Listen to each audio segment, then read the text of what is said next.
Hello everyone, how are you? I hope you are all well. In today's video, you are going to be discuss about programming structure. In the last class, we have discussed about structure. तो हम लोगों ने last class के अंदर structure के बारे में discuss किया था कि प्रोग्राम स्ट्रक्चर क्या होता है। इस क्लास के अंदर स्ट्रक्चर प्रोग्रामिंग सी कैसे बनते हैं, इनके बेसिक स्ट्रक्चर क्या है, लेसन नंबर 2 के अंदर ये हम लोग पढ़ने वाले हैं। बेसिकली इसमें आपका सी प्रोग्रामिंग स्टार्ट होगा, जिसके बारे में एक एक पॉइंट आप समझोगे और कैसे प्रोग्रामिंग होता है वो आप यहाँ से सीख पाओगे। तो ये जो लेक्चर अभी आने वाली है इसको बिल्कुल आपको मिस नहीं करना है। ये आपका बेसिक जो है वो अच्छे से बिल्ड कर देगा। तो आप जो भी प्रोग्राम करोगे, जैसे आप जावा कर रहे हो तो जावा, या फिर आप सी प्रोग्रामिंग या सी प्लस प्लस जैसे कंपाइलर बेस्ड प्रोग्रामिंग लैंग्वेज को कर रहे हो, सारे में हेल्प हो रहा होगा। राइट, तो चलिए स्टार्ट करते हैं। Basic structure of C programming. The basic structure of C programming is divide into 6 part. तो हमारा बेसिक स्ट्रक्चर जो है सी प्रोग्रामिंग के अंदर उसे 6 भागों में डिवाइड किया गया है, which make it easy to read, जहाँ पे हम आसानी से उसे पढ़ सकते हैं, modify documentation and understand in a particular format. तो यहाँ पे हम इसे विशेष प्रारूप में रीड करना, मॉडिफाई करना, डॉक्यूमेंटेशन और अंडरस्टैंड करना आसान हो जाता है। C program must follow the below mention outline in order to successful.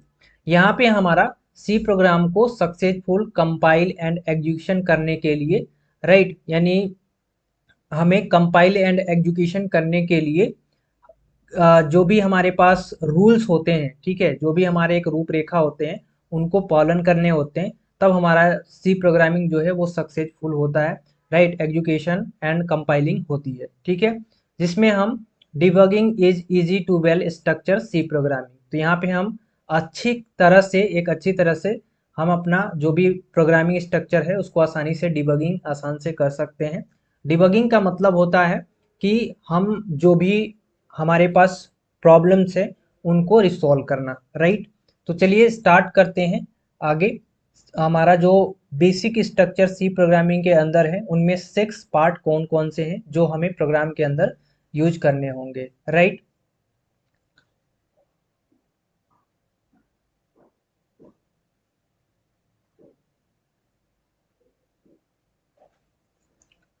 Okay, सो अब यहाँ पे हम आगे देख सकते हैं कि हमारा 6 भागों में सेक्शन को डिवाइड किया गया है, सेक्शन ऑफ सी प्रोग्रामिंग। तो हमारा यहाँ पे 6 सेक्शन दिए गए हैं जो कि सी प्रोग्रामिंग को डेवलप करने में हेल्प करते हैं। पहला हमारा होता है जिसे हम बोलते हैं डॉक्यूमेंटेशन। सेकेंड हमारा है pre processor section. Pre processor section को हम लिंक सेक्शन भी बोलते हैं। थर्ड है हमारा डिफिनेशन। फोर्थ है ग्लोबल डिक्लेरेशन। फिफ्थ है हमारा मेन फंक्शन। एंड सिक्स्थ हमारा है सब प्रोग्राम। ठीक है, तो यहाँ पे हमें ये जो हमारे 6 डिवाइडेड दिए गए हैं, पार्ट दिए गए हैं, इन सारे को मिलाकर हमारा सी प्रोग्रामिंग तैयार होता है। अब एक एक चीज़ हमारी काफ़ी इंपॉर्टेंट है जिसको जानना हमें काफ़ी ज़रूरी है, क्योंकि ये एग्जाम के अंदर पूछे जाएंगे। तो सबसे पहले हम डॉक्यूमेंटेशन के बारे में पढ़ते हैं कि हमारा डॉक्यूमेंटेशन क्या होता है। राइट, तो डॉक्यूमेंटेशन हमारा जो है, documentation this section consist of the description of the program, the name of the program and the creation date and time of the program. It is specified at the start of the program in the form of the comment. Documentation can be represent as। कहने का मतलब है कि document section के अंदर क्या होता है कि हमें कोई भी कमेंट लाइन का एक सेट शामिल करना होता है, ठीक है, जिसमें कि हम कुछ जानकारी जैसे प्रोग्राम का डिस्क्रिप्शन, प्रोग्रामर का नाम, प्रोग्रामर के डेट और कुछ और डिटेल डाल सकते हैं। तो डॉक्यूमेंटेशन के अंदर हमें क्या बेसिकली क्या ध्यान में रखना होता है कि डॉक्यूमेंटेशन के अंदर हमें एक कमेंट लिखना होता है। राइट, कमेंट जो है वो 2 टाइप से हमें पढ़ने को मिलते हैं। फर्स्ट ऑफ ऑल हमारा होता है single line comment, and second हमारा होता है मल्टी लाइन कमेंट। राइट, तो दो दो टाइप के हमें कमेंट देखने को मिला, एक सिंगल लाइन कमेंट, एक हमारा मल्टी लाइन कमेंट। लिखने का तरीका भी आगे मैं बता रहा हूँ। यहाँ पे एक चीज़ समझने वाली है कि जब हम अपना प्रोग्राम को निर्माण करते हैं, यानी जब हम प्रोग्राम अपना बनाते हैं, तो हमें एक डॉक्यूमेंटेशन तैयार करना होता है जिसमें हम अपना एक कमेंट लिखते हैं। वो सिंगल लाइन कमेंट भी हो सकता है और मल्टीपल लाइन भी कमेंट हो सकता है। कहने का मतलब है कि अगर हमें कोई बड़ा डिस्क्रिप्शन लिखने हैं, कुछ प्रोग्राम को अच्छे तरीके से समझाने हैं, तो हम मल्टीपल लाइन कमेंट का यूज कर सकते हैं। और अगर हमें एक ही लाइन में कोई चीज़ें बतानी है तो उसे हम सिंगल लाइन कमेंट में यूज कर सकते हैं, राइट। तो जब भी हम अपना प्रोग्राम लिखेंगे उसमें हम एक अपना कमेंट लाइन को शामिल करते हैं, राइट, जो कि किसी भी प्रकार का डिस्क्रिप्शन हो सकता है, किसी भी प्रकार का प्रोग्रामर का नाम हो सकता है, या फिर और कोई डिटेल्स हो सकते हैं, जरूरी नहीं, राइट। अब हम आगे चलेंगे और जानेंगे कि हमारा कमेंट लिखने का तरीका क्या है, हम अपने प्रोग्राम के अंदर किस तरह से लिख सकते हैं, राइट। तो यहाँ पे हमारा ये एग्जाम्पल है। हम सबसे पहले सिंगल लाइन कमेंट की बात करेंगे। सिंगल लाइन कमेंट दो टाइप के हमने बताए। फर्स्ट ऑफ ऑल हमारा सिंगल लाइन कमेंट होता है और सेकेंड हमारा होता है मल्टीपल लाइन कमेंट। तो सबसे पहले हम सिंगल लाइन कमेंट की बात करेंगे। तो अपने प्रोग्राम के अंदर सिंगल लाइन लाइन कमेंट को लिखने के लिए डबल स्लेस का यूज करते हैं। ये आपका डबल स्लेस है। इसके बाद फिर हम यहाँ पे जो भी चीज़ें लिखेंगे, जैसे this is a single line comment, right. तो जो भी चीज़ें हम यहाँ पे लिखेंगे डबल स्लेस करके, ये हमारा सिंगल लाइन कमेंट के अंदर आ जाएगा। अगर हमें कुछ ऐसे कमेंट हैं जो दो लाइन के अंदर लिखने हैं, राइट, एक लाइन के अंदर हमने लिखे, एक लाइन के अंदर और लिखने हैं, तो हम क्या करेंगे, उसे एक स्लेस लगाएंगे, फिर स्टार लिखेंगे, इसके बाद फिर हम अपना स्टार लिखेंगे एंड हम यहाँ पे स्लेस दबाएंगे। तो ऐसे हम करेंगे तो ये हमारे मल्टीपल लाइन कमेंट के अंदर आ जाएंगे। अभी काफ़ी चीज़ आपको प्रोग्रामिंग के अंदर जानने हैं, तो आपको टेंशन लेने की ज़रूरत नहीं है, बस आपको वीडियो एक एक करके देखने की ज़रूरत है, राइट। थोड़ा सा हम प्रोग्राम के अंदर चलते हैं और इसे हम इम्प्लीमेंट करके देखते हैं कि किस तरह से हम अपना कमेंट लिखते हैं। तो हम यहाँ पे आ चुके हैं। ये हमारा सी प्रोग्रामिंग का एक प्रोग्राम है जो कि हमें हेलो वर्ड प्रिंट करा के दिखाएगा, राइट। ये हमारा एक टेम्पलेट होता है जहाँ पे हमें अपने प्रोग्राम को इम्प्लीमेंट करने होते हैं। तो हमें अभी बात करने हैं सिंगल लाइन कमेंट को। तो सिंगल लाइन कमेंट के लिए डबल स्लेस लगाना है, इसके बाद यहाँ पे कुछ भी लिखना है, जैसे कि this is a my single line comment, this is a my single line comment. तो ये जो कमेंट लिखा गया है ये प्रोग्राम का पार्ट नहीं होता है। अगर आप इसे रन कराकर देखना चाहो तो देख सकते हो, ये हमारे लिए हेलो वर्ड प्रिंट करके दे देगा। यहाँ पे देख सकते हो कि हमारे लिए हेलो वर्ड प्रिंट करके दिया है। अभी इसे ध्यान में देने की जरूरत नहीं है कि ये प्रोग्राम का सिंटेक्स किस तरह से बना है, ये अभी एक एक चीज़ पढ़ेंगे तो समझ में आएगा।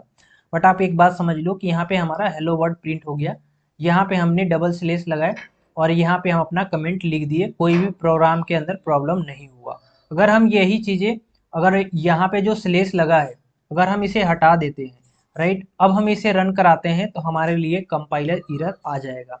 यहाँ पे देख सकते हो कि हमारे लिए ये कंपाइलर एरर आ गया, हमारे लिए कुछ भी प्रिंट नहीं हुआ। इसीलिए बोला जाता है कि सिंगल लाइन कमेंट या double line multiple line comment लिखेंगे तो हमारे प्रोग्राम में कोई भी इफेक्ट नहीं पड़ेगा। तो प्रोग्राम के अंदर कोई भी चीज़ डिटेल आपको देने हैं, डिटेल लिखने हैं, तो आपको डबल स्लेस या फिर आपको स्लेस, इसके बाद फिर आपको स्टार दबाने हैं, राइट। अब यहाँ पे आप लिखोगे दिस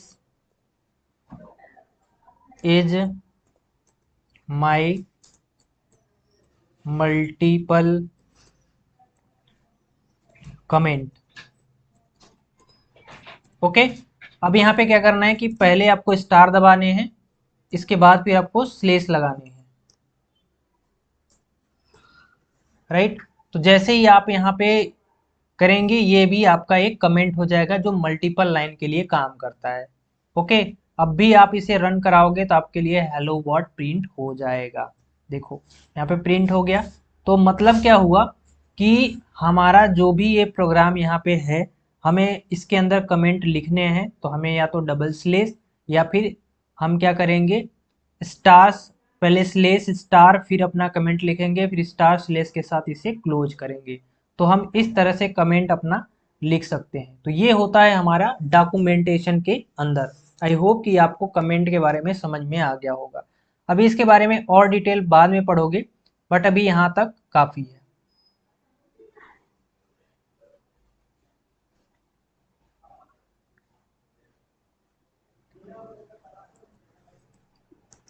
अगला टॉपिक काफ़ी इम्पोर्टेंट है। अगला टॉपिक है हमारा प्री प्रोसेसर या लिंक सेक्शन। प्री प्रोसेसर या फिर लिंक सेक्शन। प्री प्रोसेसर या लिंक सेक्शन क्या होता है? तो all the header file of the program will be declare in the preprocessor. तो हमारा जो भी जितने भी प्रकार के यानी सभी प्रकार के जितने भी हमारे पास हेडर फाइल्स होते हैं उनको हम प्री प्रोसेसर के अंदर डिक्लेयर करते हैं, right, of the program. Header file help us access other improved code into our code. A copy of these multiple file in inserted into our program before the process of compilation.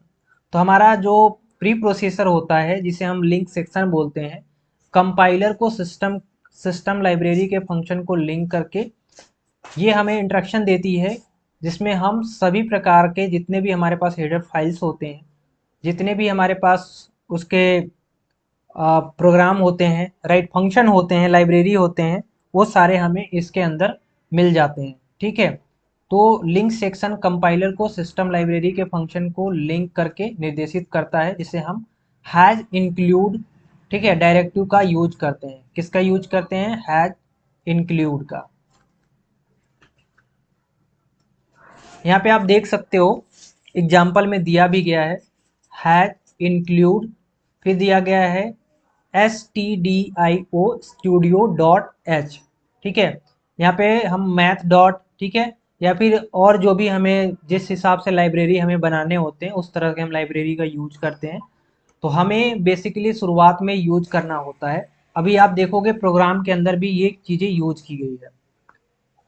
ये आपका first line है यहाँ पे ध्यान पे रखना, देखो has include, ठीक है, फिर यहाँ पे स्टूडियो डॉट एच लिखा है। तो यहाँ पे भी हम फर्स्ट लाइन में यूज किए हैं और ये आपको हर टाइम यूज करना पड़ेगा सी प्रोग्रामिंग के अंदर में। इसके बाद फिर हमारा यहाँ मेन फंक्शन होता है जो कि अभी हम नीचे आएंगे तो समझेंगे। अभी एक लाइन समझ लो कि यहाँ पे हमें हमें यहाँ पे हेडर फाइल बनाने होते हैं। ठीक है, ये हमारा एक लाइब्रेरी होता है, तो हमें जो भी चीज़ें चाहिए होते हैं यहाँ से वो प्रोग्राम हमारा ले लेता है। अभी उसका डिटेल यहाँ पे देखो दिया है। हमारा स्टूडियो डॉट एच का मतलब क्या है? स्टूडियो डॉट एच का मतलब है standard input output header file. यह एक ऐसा फाइल क्रिएट करके देता है जिसका मतलब होता है कि सिस्टम के लाइब्रेरी में ऐसे फंक्शन है जिसे हम अपने प्रोग्राम में यूज करना चाहते हैं तो हम कर सकते हैं। तो उसके लिए हम स्टूडियो डॉट एच में लिखते हैं और इसमें बहुत सारे फंक्शन होते हैं, राइट। तो इसलिए हम यूज करते हैं has include studio dot H का, राइट। तो प्री प्रोसेसर के बारे में आई होप कि आपको समझ में आ गया होगा। अब नेक्स्ट हम चलेंगे और नेक्स्ट में हम समझेंगे यहाँ पे नेक्स्ट हमारा डिफिनेशन जो हमारा थर्ड है। अब हम थोड़ा सा डिफिनेशन के अंदर पढ़ेंगे कि क्या चीज़ें होती हैं। डिफिनेशन के अंदर preprocessor are the program that process our source code before the process of compilation. There are multiple steps which are involved in the writing and execution of the program. Preprocessor directive start with the hash symbol. The hash defined preprocessor is used to create a constant throughout the program. Whenever this name is encountered by the compiler in this replaced by actual piece of defined code. तो हमारा definition section के अंदर क्या होता है कि हम has जो हमारा हैश होता है हैज डिफाइन डायरेक्टिव का यूज करके हमारे पास जो भी सिंबॉलिक कांस्टेंट होते हैं उनको डिफाइन करते हैं और इस भाग में किसी भी वैल्यू के नाम को डिफाइन किया जाता है। जैसे कि अगर हमें कोई चीज़ें बताने हैं, मान लो कि हमने यहाँ पे लिखे हैज और फिर लिखे यहाँ पे डिफाइन, हमें करना है कि हमारे पास वैल्यू देखो यहाँ पे दिया गया है, जैसे 10 दिया गया है, 2 दिया गया है, 3 दिया गया है, 4 दिया गया है, तो ये किस टाइप के वैल्यू हैं, राइट। ये अगर हमें जानने हैं तो, या फिर हमें इसके अंदर कोई भी डेटा स्टोर करने हैं या फिर नाम को इसमें रखने हैं, जैसे वेरिएबल नेम टाइप के होते हैं, तो उसके लिए हम यहाँ पे डिफिनेशन के अंदर डिक्लेयर करते हैं। तो हम नेम डिफाइन करते हैं इसके अंदर, ताकि जो भी हमारा प्रोग्राम है उसका नाम प्रयोग किया जा सके। यहाँ पे जैसे लॉन्ग का यूज किया गया है, ठीक है, जिसमें हमें वैल्यू जो दिया गया है वो दिया गया है 11, ठीक है। तो इस तरह से हम अपना डिफिनेशन के अंदर समझ सकते हैं। अगला है ग्लोबल डिक्लेरेशन। ग्लोबल डिक्लेरेशन क्या होता है? इसके अंदर हमें मेनली रूप से दो टाइप से डिक्लेरेशन मिलते हैं, एक हमारा लोकल वेरिएबल होते हैं और एक ग्लोबल वेरिएबल होते हैं।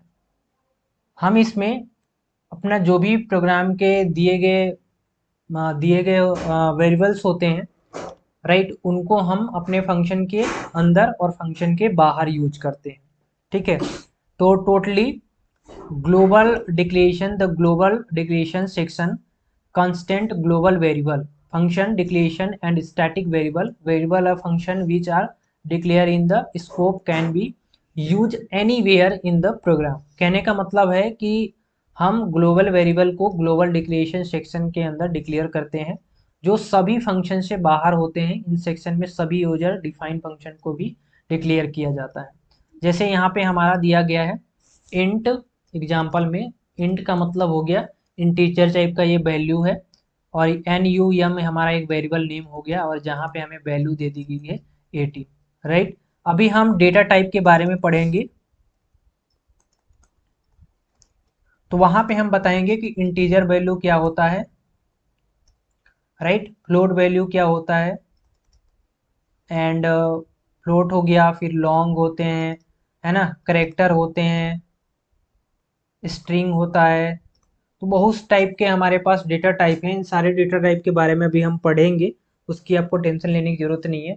बस आपको यहाँ पे ये चीज़ें समझने हैं, बस थोड़ा सा हम यहाँ पे स्ट्रक्चर के बारे में डिफाइन कर रहे हैं। अभी तो एक एक चीज़ें हमें डिक्लेयर करने ही करने हैं, उनको जानने हैं, ठीक है। तो टोटली मिलाकर कहने का मतलब है कि हम अपना जो भी ग्लोबल वेरिएबल के अंदर जो भी चीज़ें डिक्लेरेशन करते हैं, वो फंक्शन के अंदर या बाहर कर सकते हैं। वो डिपेंड करता है कि वो ग्लोबल वेरिएबल है या फिर हमारा लोकल वेरिएबल है। तो चलिए local variable and global variable के बारे में थोड़ा सा समझते हैं।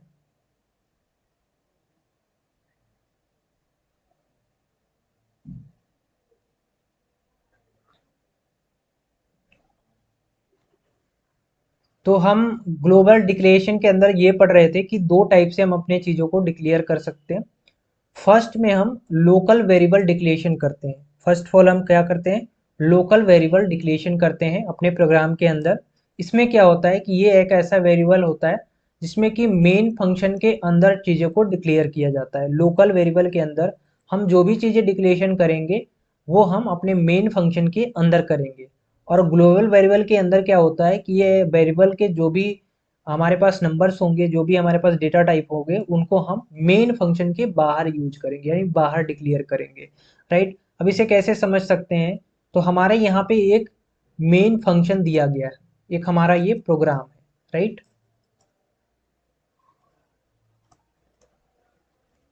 तो हम यहाँ पे हमारा ये मेन फंक्शन है। इस मेन फंक्शन के अंदर हमें क्या करना है कि लोकल वेरिएबल को डिक्लेरेशन और ग्लोबल वेरिएबल को डिक्लेरेशन करने हैं। तो हमने क्या पढ़ा है कि हम ग्लोबल वेरिएबल को डिक्लेरेशन करने के लिए फंक्शन के बाहर डिक्लेयर करते हैं। तो ये हमारा मेन फंक्शन है। इस मेन फंक्शन का बाहर साइड ये होता है और अंदर साइड ये होता है, राइट। तो हम बाहर अगर डिक्लेयर कर रहे हैं तो हम इसे कहेंगे ग्लोबल वेरिएबल, और इसे अगर हम अंदर डिक्लेयर कर रहे हैं, मेन फंक्शन के अंदर डिक्लेयर कर रहे हैं, तो इसे हम बोलेंगे लोकल वेरिएबल, राइट। यहाँ पे एक चीज़ और समझो, जैसे कि हमारा जो भी वैल्यू दिया रहेगा, जैसे इंट, ये हमारा डेटा टाइप हो गया। अब एक्स वाई जेड कुछ भी नाम दे सकते हो, जेड हमने नाम दिया और यहाँ पे हमने वेरिएबल वैल्यू दे दिया, राइट। इसके बाद हम यहाँ पे अपना मेन फंक्शन बना लिए। इसके बाद हम यहाँ पे क्या कर दिए कि हम एक और मेन फंक्शन के अंदर हम चीज़ों को डिक्लेयर कर रहे हैं। ए नाम से हम वेरिएबल दे दिए और यहाँ पे हमारा वैल्यू 10 हो गया, राइट। तो ये हमारा कहलाएगा क्या, लोकल वेरिएबल, और ये हमारा कहलाएगा ग्लोबल वेरिएबल, क्योंकि हम मेन फंक्शन के बाहर जो डिक्लेयर करते हैं उसे बोलते हैं global variable, G for global, and local variable हम बोलते हैं मेन फंक्शन के जो हम अंदर यूज करते हैं। ठीक है, तो ये दोनों में डिफरेंट होता है बेसिकली, ये भी आपको पूछा जा सकता है, तो आप इसे भी थोड़ा सा अच्छे से तैयार कर सकते हैं। प्रोग्राम के अंदर अगर आप देखना चाहो तो देख सकते हो, कोई दिक्कत नहीं है। हमारा देखो मेन फंक्शन यहाँ पे है, ये हैज इंक्लूड जो है उसे हम छोड़ देंगे, लेकिन इसके बाद हमारा इंट जो है यहाँ पे देखो दिया गया है इंट मेन फंक्शन। अब मेन फंक्शन के अंदर अगर हम कोई भी चीज़ें डिक्लेयर कर रहे हैं तो लोकल के अंदर आ जा रहा है। अगर हम बाहर डिक्लेयर करते हैं, जैसे हम लिख दें यहाँ पे इंट, कोई भी नाम दे देते हैं जैसे कि इंट जेड वाई, या फिर कुछ भी दे सकते हैं, जेड वाई दे दिया, इक्वल टू वैल्यू दे दिया हमने यहाँ पे 20, राइट। तो ये हमारा जो मेन फंक्शन के ऊपर जो डिक्लेयर हुआ है इसे हम बोलेंगे क्या, ग्लोबल वेरिएबल। तो यहाँ पे हम इसे डबल स्लैश के साथ लिख सकते हैं,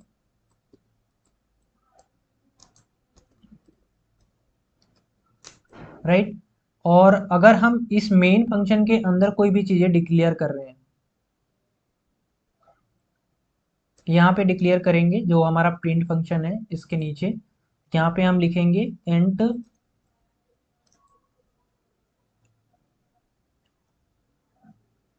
जी वाई, हमने नाम दे दिया variable name, equal to value दे दिया 30, और यहाँ पे हम ये देखो हम इसीलिए कमेंट लिखते हैं, ये हमारा होता है लोकल वेरिएबल। ओके, तो आई होप कि आपको यहाँ पे समझ में आ गया होगा कि हम लोकल वेरिएबल जो है फंक्शन के अंदर यूज कर रहे हैं, और यहाँ पे हम ग्लोबल वेरिएबल को फंक्शन के ऊपर यूज कर रहे हैं, राइट। तो इस तरह से हम यूज कर लेते हैं अपने ग्लोबल एंड लोकल वेरिएबल को, राइट। ये हमारा होता है डेटा टाइप, किस टाइप की डेटा टाइप है, ठीक है, जैसे इंटीजर टाइप का है या फ्लोट टाइप का है या लॉन्ग टाइप का है, किस टाइप का है वो डिक्लेयर करता है। बेसिकली जेड वाई जो है हमारा ये एक वेरिएबल नेम बताता है, यहाँ पे हम लिख सकते हैं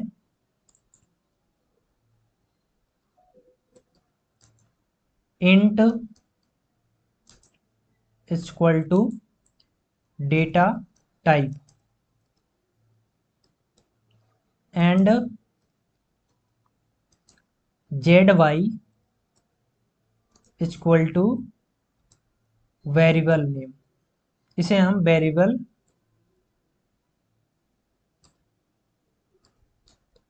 नेम बोलेंगे। एंड हमारा इक्वल तो सिंबल है, ये आपको पता है, जो 20 दिया गया है ये वैल्यू है।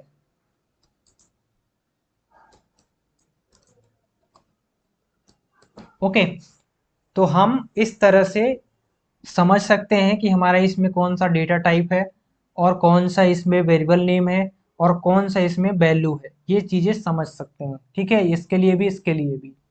आई होप कि आपको चीज़ें समझ में आ रही होगी, अगर नहीं आ रही है तो आप लोग इसको एक बार ज़रूर पूछिएगा कमेंट में, और कोई प्रॉब्लम हो तो। ओके, आगे चलते हैं।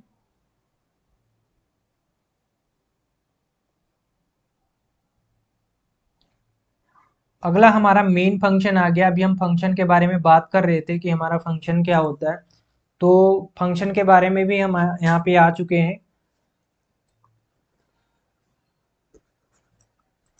तो यहाँ पे हम बात करेंगे मेन फंक्शन के बारे में। ये कैपिटल में एम है, ये स्मॉल में नहीं रहेगा, ठीक है। मेन फंक्शन, ये हम मेन फंक्शन के बारे में बात करेंगे, ठीक है। और कोई फंक्शन नहीं है, क्योंकि एक अलग फंक्शन होता है जिसे हम लोग ब्लॉक ऑफ कोड बोलते हैं, ये हमारा मेन फंक्शन है। तो every C program must have a main function.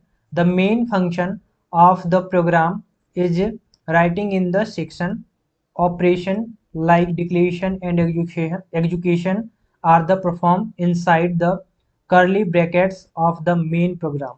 The return type of the main function can be interval as wide to wide.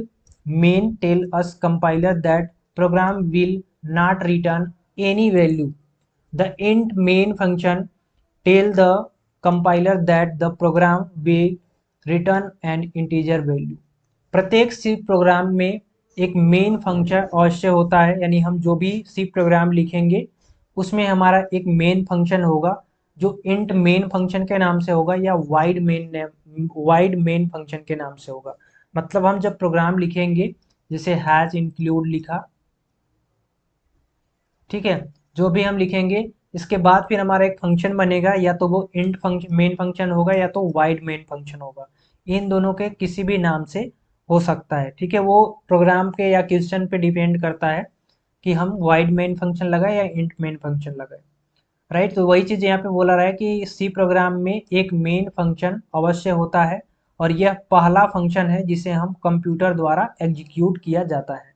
यानी यह एक हमारा ये पहला फंक्शन होता है जो हम अपने कंप्यूटर के द्वारा उसको एग्जीक्यूट करते हैं। एग्जीक्यूट का मतलब होता है रन करते हैं, राइट। अगर हमारे पास कोई भी फंक्शन नहीं है तो वो रन नहीं करेगा।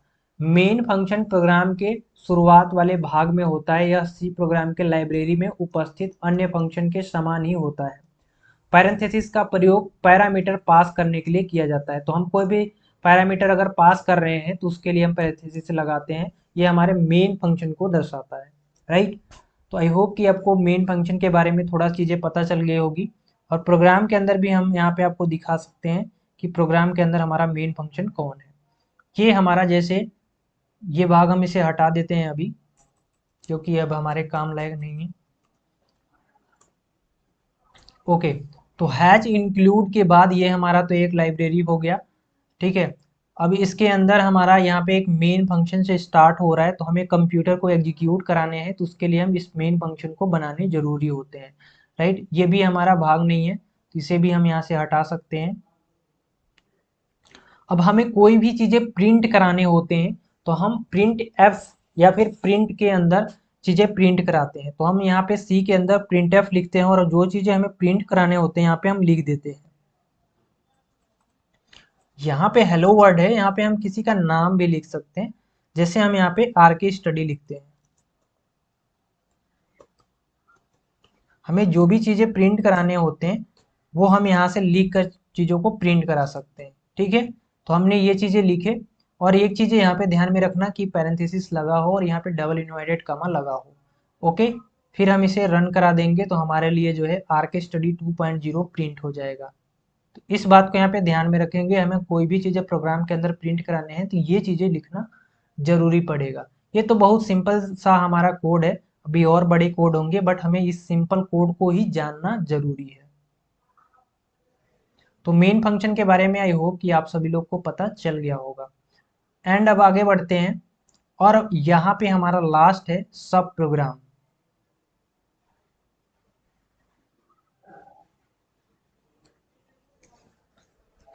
सब प्रोग्राम क्या है? तो सब प्रोग्राम यूजर डिफाइंड फंक्शन है, right. User defined function are called in this section of the program. The control of the program is shift to the called function whenever they are called from the main or outside the main function. These are specified as a per the requirement of the programmer. यदि programmer को एक multi function programme है तब सब programme जो हमारा होता है सभी यूजर डिफाइंड फंक्शन को रखता है। इन यूजर डिफाइंड फंक्शन को मेन फंक्शन में कॉल किया जाता है। जैसे भी हमारा यहाँ पे इंट सम दिया है, इंट सम नाम का एक हमारा वेरिएबल बना है और एक हमारा ये डेटा टाइप है जो भी हमारा int x comma int Y, right. ये दो हमारे अलग अलग डेटा टाइप को डिक्लेयर करेंगे और हमें रिटर्न में क्या देना है, x प्लस वाई देना है। मतलब हमें सम निकालने हैं, ठीक है। तो हम इसके लिए यहाँ पे इसे यूज कर सकते हैं, ओके। इसके लिए हम यहाँ पे यूज कर सकते हैं, उसे हम कॉल करने के लिए सब प्रोग्राम का यूज करते हैं। सब प्रोग्राम का हम यूज करेंगे जब हमें मल्टी फंक्शन प्रोग्राम करने होते हैं। मतलब एक से ज़्यादा चीज़ों को हमें ऐड करने हो या कुछ भी करने हो तो हम यूज करते हैं सब प्रोग्राम का, राइट। तो आई होप कि आपको सब प्रोग्राम के बारे में भी पता चल गया होगा। अब हम आगे थोड़ा सा छोटा सा स्मॉल हमारा प्रोग्राम है उसको देखेंगे और चीज़ों को समझेंगे जो हमारा बेसिक प्रोग्राम है।